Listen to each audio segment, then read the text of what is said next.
Hello guys, and welcome to a new Steel Division 2 video today by me, Vulcan. Today I have for you a 10 versus 10 on Lenina, and in this one I'm going to be playing with Task Force 45 with the balanced deployment type. So this is the last of the divisions from the Tribute to the Liberation of Italy DLC that I have yet to cover. So going to be showing off a gameplay with it today, and it happened to be a 10v10 where I had a pretty nice game to show off, and it particularly showed the fun that you can have with the RECON T70s, which are basically Hellcats. They are the prototype Hellcats that you can get in Task Force 45. So going to be making some good use of those throughout this game. But yeah, let's have a quick look at what we're getting down. So at the front, Engineer leader, going to be leading the charge. I've got some converted gunners here. I also have a Bantam that's going to be joining the fun with a cavalry scout, the Bofors there from the start. Also a M4 commander at the start and an M4A1.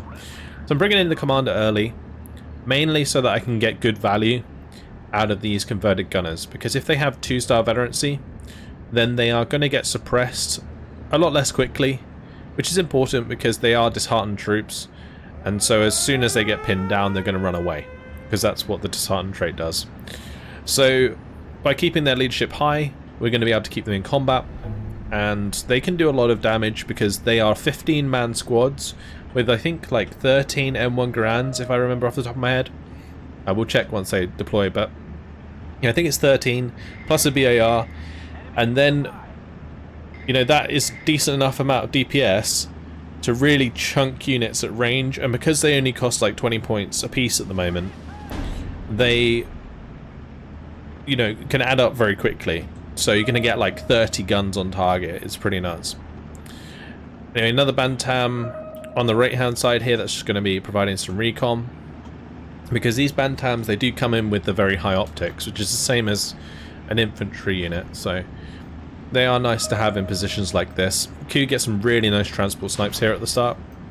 Both the SDKs at 250-17s go down, which means that he's not getting into this town anytime soon, and even if he did, he would have to deal with the cavalry scouts and all these converted gunners that I managed to push up. So originally I had them deployed back here, but since my opponent didn't use like any Opal Blitzes or anything to get into the town early, I've got a really nice safe deployment here into the town, and I'm just making sure to move the M4 commander a little bit further forwards so that it actually reaches the range of the engineer leader here.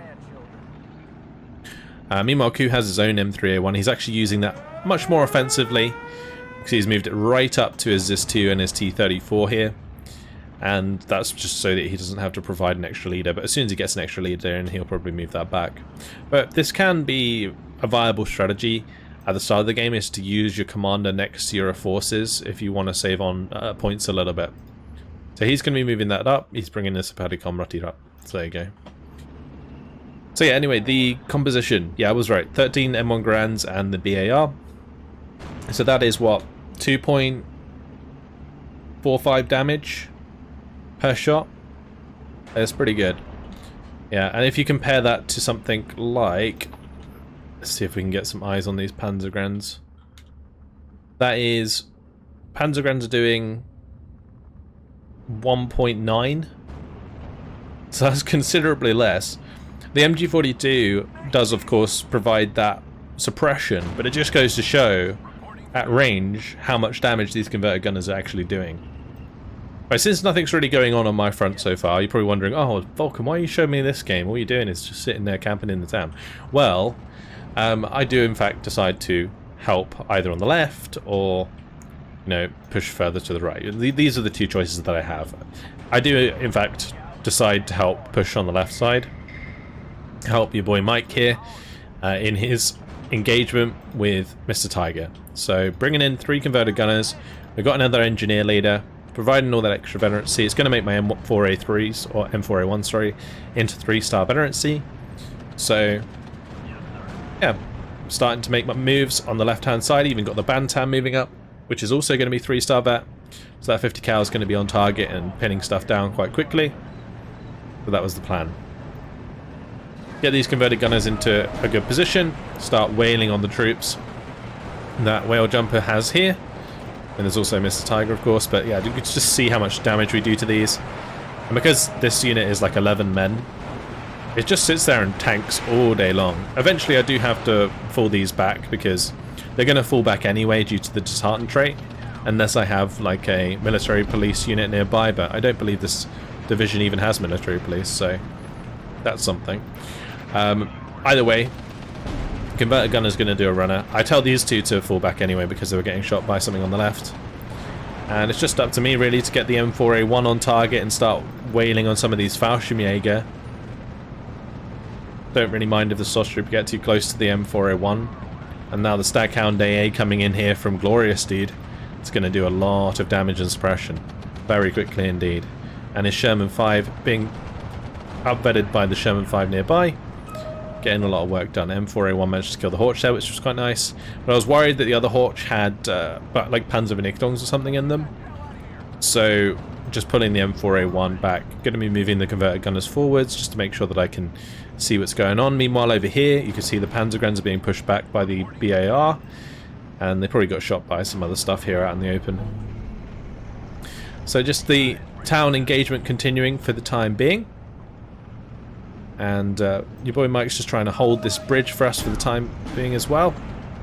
So Fallschirmstostrup, they are moving up. It turned out the second Horch was also more Fallschirmstostrup, but check how fast they went down. Like, that is the power of 2-star converted gunners. And this division, Task Force 45, is really good in like the mid to early game. Like early to mid game, I should probably say. Late game it can struggle because it kind of gets low on armor compared to other divisions, particularly like German armored divisions. But, you know, early to mid with these converted gunners and plenty of them, you can really make a lot of ground with some serious firepower from the medium tanks like these M4s. I've also now brought in an 81mm mortar. This is really here to help pin down the Fallschirmjäger, because the Fallschirmjäger are going to pin down my converted gunners very quickly, so I'd much rather I hit them with the mortar first and then engage with the converted gunners so I can keep my damage on target without having my converted gunners do a runner. And my M4A1 here, it did need to fall back because it took a hit, but I'm going to move it back forward slightly just to get the kill onto the SBW AB43. Very unlikely to penetrate me at that range, so easy kill. And since it has the extra veterancy, all good. But alas, a stray mortar shot lands right on top of it, and kaboom. Since it had already taken a shot, that mortar round was all it needed really to finish it off. A bit unfortunate. So now I'm targeting like any unit that I've seen, basically. So I think this was like an AT gun or something further back, and then I've got the Pack 40 there that I can see, so I'm going to be targeting that after. Duck Danu was pushing over. Hopefully I'm pronouncing that correctly, but either way, he was pushing over with the Panzergrens and that half track. Half track's really bad for my converted gunners, but you can see that the converted gunners can at least pin down the Panzergrens quite quickly because they are using their M1 Korans. So that's not going too badly. I do get like audio confirmation that I did plenty of damage to whatever it was I was shooting there. And I'm now going to bring up a second 81mm mortar just so that we have a bit more concentration of fire if I want to start targeting things like this armor. Because it is a viable strategy to use radio mortars to attack enemy armored units, to kind of whittle them down and damage them over time to eventually kill them. And also if I say, you know, got a lucky side shot with the M4A1 onto the Jagdpanzer but then retreated afterwards, I could use the mortars to finish it off because it would be low on health. So there are some tricks you can do with these radio mortars, and you know, they are highly valued, particularly the like 81mm mortars here, like the American ones, that is, because they have these half tracks which are really nice. On the Axis side you also have, you know, half track mortars. So yeah, you can see I'm actually trying to soften up the Jagdpanzer already by getting those 81mm mortars on target. He's even going to be moving his Sturm Pioneer nearby, so that's good for me. He does realise and moves that away. These are two different players, so one player's trying to run away with his Sturm Pioneer, Mr. Tiger's Panzer's going to get forced to fall back. I'm just trying to keep an eye on that and do as much damage as I can. And the infantry we do come up against does manage to push me back. Q's decided to help push in with the T-34 85s through the town, since he doesn't really have much else to do on this side, since he's managed to get a Gvardiya into the further objective. So he's just going to keep that on return fire so it doesn't reveal itself. And meanwhile just help me push through the town here to the left. Now the funny thing about the Lenina map is the maps in the town are, or the flags in the town are here and here. So this entire section of the town, there's no flags to actually fight over. It's always like you have to go to one extreme or the other. You have to go through all the way through the town to hit the enemy's offensive objective. I did manage to take out a Stug here. Really good shot from my M4A1. It did have the 3 vet though, so managed to get a decent aim time. I do manage to take out a couple of the half-tracks as well there that were harassing the converted gunners, so that was good as well. But you see that Q's making good use of the 2-star veterancy here to make his Gvardiya match up to the Panzergrens. Because these Panzergrens don't have any veterancy, they are considerably worse than they'd otherwise be. Keeping veterancy high even on Panzergrens would be fantastic in this situation, because then their MGs in a town would actually be able to fire, because generally they'd be engaging over 100 meters, and therefore the Gvardiya would get pinned down very fast. With the Gvardiya taken care of, the tanks can't move forwards, and so on and so forth. So the key in these sort of town engagements, particularly when your opponents are using armor, is to make sure that you kill the enemy infantry, because without the infantry there, they can't scout for things such as this Fallschirmjäger. So you can see on the left side there, he was a little bit blind. He didn't have his infantry in front of this left side, so the Fallschirmjäger caught him out. And so that's kind of what you got to really look out for with this engagement. That's why I was trying to move up my converted gunners as fast as I could to cover off his tanks as well. Again, another lovely kill there with the M4A1 onto the Stug. This M4 killing Stugs, that's an absolute hero play from the M4A1. But I think both times I kind of got the jump on this Stug by using the back garden to keep my M4A1 in cover. So I'm going to be bringing up some Bantam. I've got some the Brazilian snipers coming in, and the Nisei, the Japanese, well, American-Japanese troops. So they're coming in now. More elite forces. Great for the mid-range engagement, not so good at close-range engagements, but going to be perfect. If I can keep using them in combination with the 81mm mortars, then we're going to be able to do some decent work. And also, Q's got 2 of these Su-76s that he's using with the radio to pin down the infantry as well. So you see I've got target up here, and then we're going to be targeting the Pak 40, just make sure I can take that out, because then the M4A1 will be free to move up. Do have to be a bit careful though, because the Tiger's coming our way. Of course, Mr. Tiger has a Tiger.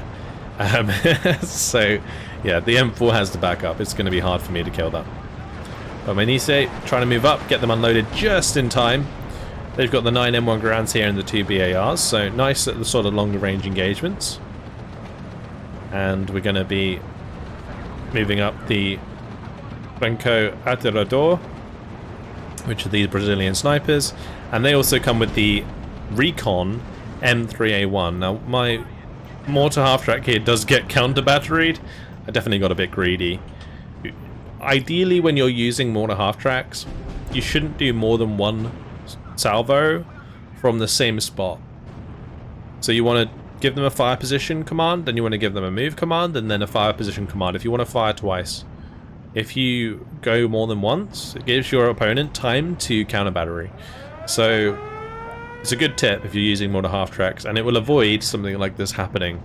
Like I say, in my case, I got greedy, and it really, you know, made me lose that basically. Now the Tiger here getting hit by the Su-76s, so that's going to allow my M4A1 to push up. Q's also pushing up with his T-34. And, well, since the Pak 40 is kind of pinned down there, I'm able to make sure I take that out.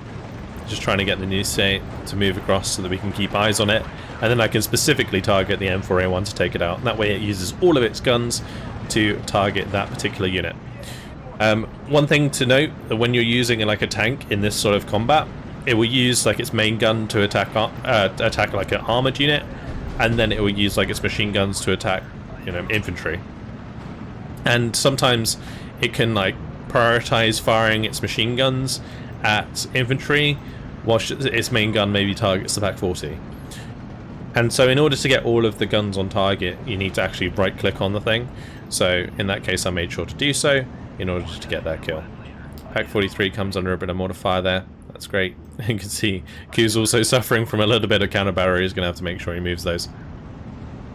M4 taking some free shots at the Tiger. Tiger's currently a bit blind because it probably doesn't have any recon in front of it, or, you know, the infantry's not spotting me. But Glorious is going to be coming in with a double off-map strike. Absolutely filthy. So finally I'm going to be getting my T-70s in, or at least one of them for now. These things are really cool. So it's a Hellcat. Gotta love that guy's goggles. And they're super fast, right? They've got 81 km/h on-road speed, 65 km/h off-road speed. And what that means is, you know, you can reposition really fast to get good hits in. So 130 mils of penetration, more than enough. That is the one thing you're missing out on actually with the T-70s compared to the Hellcats, is you don't get any APCR shots. So they're not as good against like heavily armored targets unless they can find side shots. So that's something definitely to consider. You've got to be a bit more sneaky with the T-70s than you do with the Hellcats, because the Hellcats you can kind of poke out at max range, hit the enemy with an APCR shot. Whereas the T-70s, they're only 1,750 meter range. So that's, you know, a bit more of a restriction.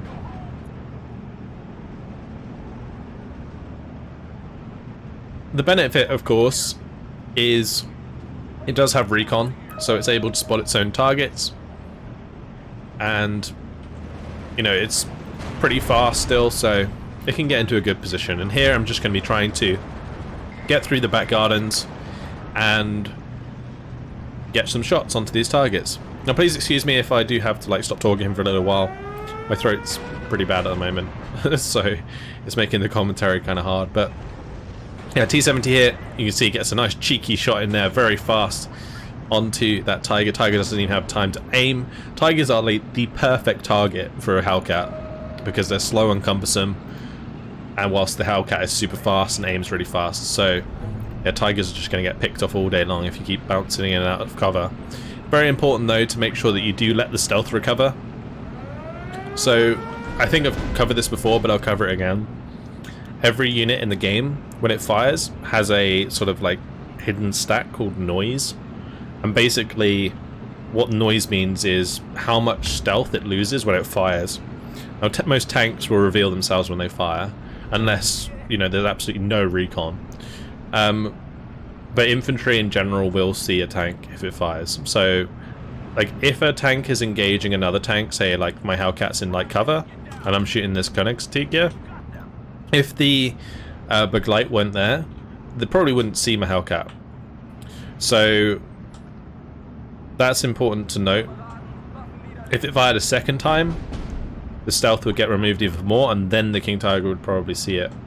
So there's a sort of like a noise stat, like I said, and every time you fire, you get more noise, reduces your stealth, and then you got to wait until the noise disappears so that your stealth comes back. And what I was going to try and say was that whenever you fire out of cover like that in the back garden, do make sure to wait in between shots before you go back and poke out again, because otherwise they'll just see you straight away and pre-aim your tank. Or they'll match your aim time anyway. So yeah, like say if I poked out and I shot the Tiger and I didn't kill it the first shot, then went back into cover, then I tried to poke out again too quickly, the Tiger would probably aim at the same time as the Hellcat, and then I'd trade the Hellcat with the Tiger, rather than waiting for my T-70 to go into stealth and then getting the shot off, like I'd pre-aim the Tiger, so the Tiger would die, right? Anyway, as you can see on this right-hand side, we got a fat old Tiger push coming in. So 2 King Tigers now pushing us from the 21st Panzer, along with a bunch of these Panzer IVs. And he's made himself a big old target, so Glorious Dude going to come in with the bomber first of all. And we're going to notice that there is absolutely no AA further up, so that's obviously not good for him to begin with. And Burden's going to point that out. So it becomes an absolute free-for-all. Glorious going to be bringing in 2 more Spitfires. We've got a bunch of Bostons coming in from your boy Mike. Spitfires get their bombs off. Going to make that fall back. Another one comes in with its bombs, weakening them very nicely for the Bostons to come in with their 227 kilogram bombs. Mike's going to come in with the bombing strike, manages to kill off one of the King Tigers, and those bombs are going to do the rest. Well, not quite get the kills, but T-34 is going to get some nice shots in here. My T-70s, look at them go. They're zooming across. And this is exactly what I was talking about with the T-70s in this game. I was having so much fun using them. I had them all the way on the left side of the town. I managed to zoom it all the way over to the right side here. We're going to pop that out, Panzer IV. I'm just going to like zoom it up the road even more to try and take out the second one, because the smokes here kind of covers them for the time being. So just moving up as far as I can, but kind of get beaten to the punch, unfortunately. So yeah, Panzer IV's both dead. And now I zoom back to the other side because I want to take out the Tiger, of course. You can just watch him zoom through the town.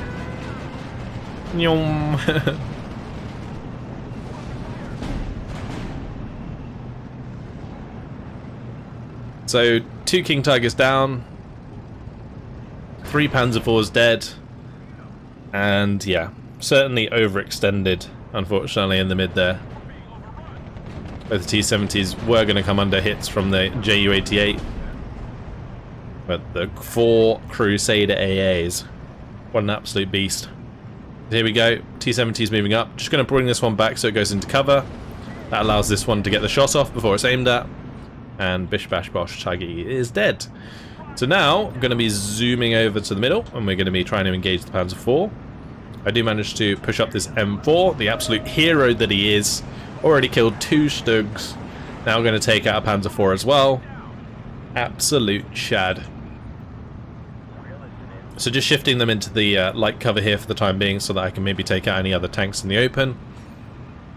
But yeah, using these in pairs is actually really, really nice. It's just like Fireflies and stuff. Anything that has like good penetration at range that's relatively cheap, using them in pairs is super important, because you can't really tank a shot with a T-70. You know, you don't want to be shot at. But if you can have 2, like, decently accurate tanks engage at the same time, then you're much more likely to kill the unit fast enough. I do manage to bring in the P-47D here. This is the Napalm P-47. I dropped the Napalm onto these 2 Schutzen that were pushing us. I'm not a massive fan of them.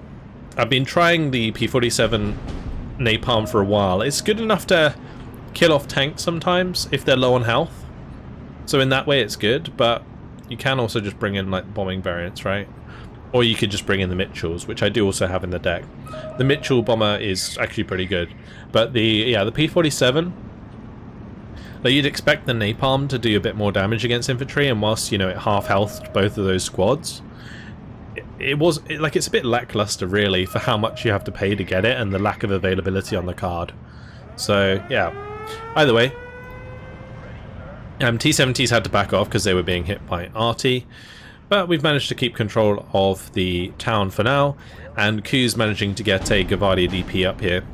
I think ideally for the 21st Panzer player that was playing on this side, he should have had some 88s up here, because not only would have it covered his tanks with AA, it would have also had infantry, or sorry, units here to snipe any vehicles that were coming up. In this case, the Pack 38 does the job, but Flak 88, sorry, would have probably killed that a lot sooner. So yeah, Mortar's just chilling now. I'm not going to really reload that. On its own, the 81mm Mortar is a little bit lackluster. Like, it can get kills if it's lucky, but for the most part, having 2 mortars at least is the way to go. And you get 2 on the card. Losing one earlier really like reduced the effectiveness of the 81mm mortar, so I wasn't really using it. Instead, I opted to go for these 155mm howitzers, which are absolute beasts. Look at that thing. We'll just wait until it fires again. So currently launching those at enemy artillery. I think I was also trying to like hit this unit, which is where the off map that popped up on the right died. So just trying to get rid of that. It was the same vehicle as this thing. Comes with the 21st Panzer. Little command vehicle that brings in off-map strikes. So it's not technically a command vehicle, I'm just saying that, that it can has the radio capability. Anyway, T-70s, you can see I've moved them all the way to the left. Like, I was literally playing around these T-70s the whole time, with a little bit of infantry as well. I get a couple of extra converted gunners in here, and finally there's an 88 on this hill. Probably should have been one there a bit sooner. Anyway, Nisei trying to push across. Unfortunately, they're not like that fantastic. Like, they still have, you know, 1.35 damage at range, but they have much less men than the converted gunners, so they can't maintain their DPS as long as converted gunners can at range. And yeah, therefore the Fallschirmjäger is getting the better of me. I am going to be targeting them, as you can see there, with both of the 155s to try and pin them down so that we can go for another engagement with the Nisei that I had left over. These guys that are chilling by this T-34. And the game's trying to like render in all of the destroyed buildings right now, which is why it's lagging a little bit, if you guys are wondering. Anyway, more off-map are going to be coming down.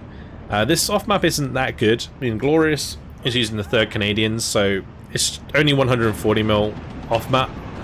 But the thing is, when you have that much of it and it's so concentrated, it can do quite a bit of damage over time. So he does have to be, well, our opponents do have to be careful. They can't just ignore it, of course.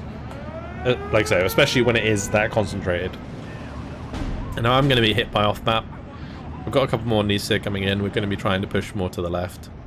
We're also trying to continuously put pressure onto this flag. Ku putting down some smoke for himself. You can see that I did bring in a bunch of M10 destroyers, and these all have the APCR shell that the Hellcat does not. Now this APCR shell on the M10s is 2,000 meter range with 185 millimeters penetration. The only bad thing about it, of course, is it's a little bit less damage. So standard AP shell is 8 damage, which means 2 shots heavy tanks and medium tanks, and 4 damage is like enough to 3-shot a heavy tank and a medium tank. So yeah, bringing those in here mainly so that I can deal with stuff coming across the open again if I need to. Fortunately, I don't think that was really the case for the rest of the game, because as you can see, 5 minutes 35 seconds left on the clock. So off map getting placed down by Ku, and then Glorious Dude's gonna come in with more off map on top of that. Absolutely crazy. It was just became an off map game after the first 20 minutes. But yeah, only like 5 minutes left, so just going to be bringing in some more Nisei. I've also got some of these Placenas. I don't believe I'm probably pronouncing that correctly. I always forget the pronunciations of the Brazilians. It's like I don't play them very often, so it's kind of hard for me to remember. I do try. Either way, these guys, they are pretty good. They're decent, sort of cheaper units. They're not that cheap. I think, you know, it'd be better if they were probably 20 points, but they're 25 points. They have like a decent layout of weapons, like standard infantry, so they can kind of match up against not necessarily Panzergrens at range, but some of the less scary infantry on the German side, like Grenadiers, for example. I mean, even Grenadiers can be pretty scary if they have MG42s, to be honest. But yeah, you can see we are making some ground here. Finally getting towards this bridge. All of the off-map has completely cut off reinforcements into the town for the time being. So, yeah, things are going well. These guys are going to be moving down so they can push through the little swamp area to get into the forests here and contest this flag. And then I've got one that's just going to like driving across here as well. Bazooka does get a nice hit onto the Tiger. See, because Tiger have heavy tank health, they require 2 bazookas to kill. So Tigers have 12 health. The bazooka does 10 damage, which is why that took 2 shots. But yeah, here's the Prasinyas. I think there's like, this is like a Yaz sound or something like that. Anyway, they have an M3 grease gun, the Springfield rifles, and then the BAR there. So, pretty nice. Similar, actually, in power to the Nisei. Just the M1 Garand obviously does a little bit more DPS there, and the M3 grease gun is, like, just worse overall. But yeah, finally pushing over to the left side. Left side on our map, you know, Crow and McShab are completely pushed through here. On the right, we've managed to take this objective in the forest, so currently 21 to 11. Things are starting to wrap up in this 10v10. You know, taking out the large amount of armor on the right-hand side completely broke the 21st Panzer player. All of the off-map here has cut off the reinforcements into the town. And yeah, that's pretty much all she wrote for this one. And the hero M4 is still alive. Battered and bruised, but still firing. Morphed into a tank, or morphed into a truck, sorry. Anyway, yeah, fantastic job by that M4 throughout the game. Killed the 2 Stokes, the Panzer IV, and I believe like maybe a couple of infantry squads or something. But anyway, after 31 minutes and 6 seconds, that is a minor victory for our team. 1,975 kills to 715 losses in the end. So did pretty well. Crow getting a really nice KD there at the top with the 2,560 kills. That's a lot of kills for a 10v10 in a 30-minute game. And then there's the nice 1,960 there from home. And then Q supporting me. Anyway, let's have a look at these kills. So this was the one that was doing really well on the edge of the town there. Yeah, the Stug, Panzer IV. And the fact these are 2-star Stugs as well is just like so good, because the 2-star Stugs are generally pretty good because they can fire very fast. But I think both times I managed to shoot with the M4A1 before the Stug spotted them, so they weren't able to aim in time to fire back, which is why we got the kills. The 81mm mortar there did a great job just counter-battering enemy mortars early on, which kind of saved us some headaches in the town, particularly when it came to like the infantry engagements. But you can see here, Converted Gunners getting 2 Panzergrenadier kills, 2 Fallschirm Starstrip kills. Like, these are good kills for these Converted Gunners because they're only 20 points each. This one in particular, that 2 Fallschirmjäger, Paracadutisti, and then the Grenadier MG42 and a Fallschirmführer. Very nice indeed.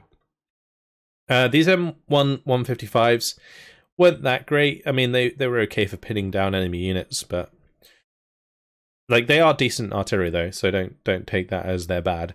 They are very good.